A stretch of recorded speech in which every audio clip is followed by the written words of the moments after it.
अब मैं कुछ बातें हिंदी में कहना चाहूँगी।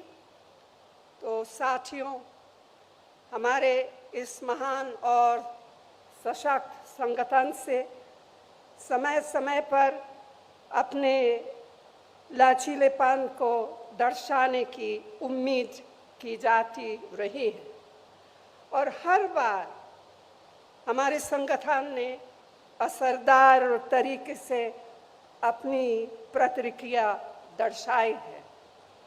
एक बार फिर हमसे यह उम्मीद की जा रही है कि हम अपना साहस, हौसला और समर्पण की भावना का परिचय दें।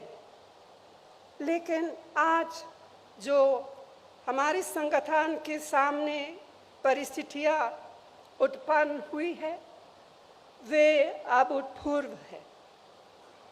असाधारण परिस्थितियों का मुकाबला असाधारण तरीके से ही किया जा सकता है, इस बात के प्रति मैं पूरी सचेत हूँ।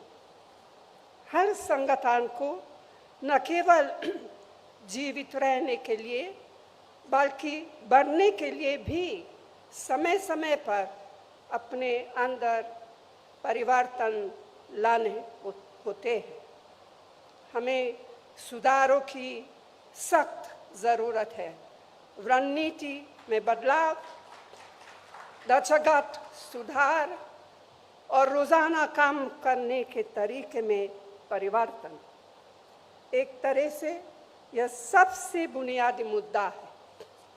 लेकिन मैं ये भी जोर देकर कहना चाहती हूँ कि हमारा पुनरुत्थान सिर्फ विशाल सामूहिक प्रयासों से ही हो पाएगा और वो विशाल सामूहिक प्रयास ना टाले जा सकते हैं, न ही टाले जाएंगे।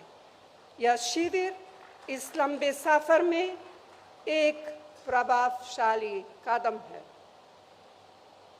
हमारे लंबे और सुनहरे इतिहास में आज एक ऐसा समय आया है जब हमें अपनी निजी आकांक्षाओं को संगठन के हितों के अधीन रखना होगा। पार्टी ने हम सभी को बहुत कुछ दिया है। अब समय है कर्ज उतारने का। मैं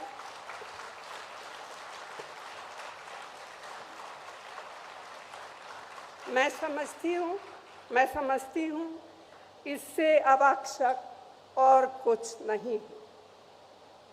तो साथियों, मैं आप सबसे आग्रह करती हूँ कि अपने विचार खोलकर रखें,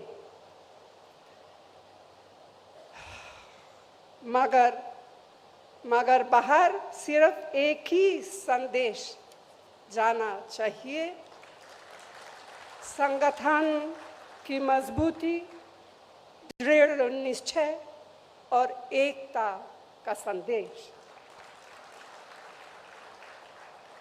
यह निश्चय बरकरार रखना होगा। हाल में मिली नाकामयाबियों से हम बेखबर नहीं हैं, ना ही हम बेखबर है उस संघर्ष से या उस संघर्ष की कठिनाइयों से जिसे हमें करना है और जीतना है। लोगों की हमसे जो उम्मीदें हैं उनसे हम अनजान नहीं हैं। व्यक्तिगत और सामूहिक रूप से यह प्रण लेने के लिए हम एकत्रित हुए हैं। हम देश की राजनीति में अपनी पार्टी को फिर से उसी भूमिका मिलाएंगे जो भूमिका पार्टी ने सदैव निभाई है और जिस भूमिका की उम्मीद इन बिगड़ते हुए हालातों में देश की जनता हमसे करती है।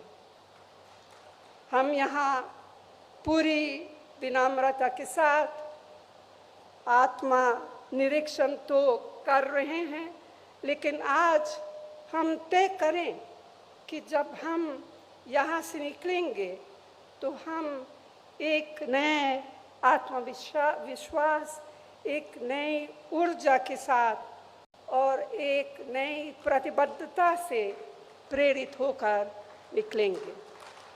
आप सबको बहुत बहुत धन्यवाद। जय हिंद।